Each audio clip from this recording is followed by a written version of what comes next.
Hey all, welcome to my mini vlog.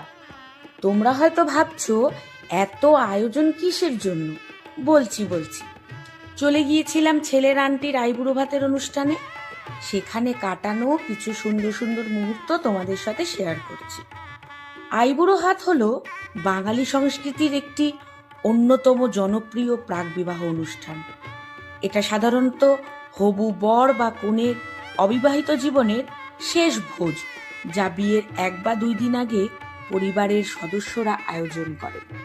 এটা অবিবাহিত জীবনের বিদায় এবং নতুন দাম্পত্য জীবনের সূচনার প্রতীক। এই অনুষ্ঠানে আত্মীয় স্বজন, বন্ধু বান্ধব এবং প্রতিবেশীরা একত্রিত হয়ে হবু বর বা কনেকে আশীর্বাদ করেন। এই অনুষ্ঠানে হবু বর বা কনের পছন্দের খাবার, বিশেষ করে ঐতিহ্যবাহী বাঙালি পদ পরিবেশন করা হয়। আজকাল অবশ্য রেস্টুরেন্টে গিয়েও এই অনুষ্ঠান পালন করা হয়। এটি একটি আনন্দময় অনুষ্ঠান, যা বিয়ের ব্যস্ততার মাঝে পরিবার ও প্রিয়জনদের সাথে কিছু সুন্দর মুহূর্ত কাটানোর সুযোগ করে দেয়।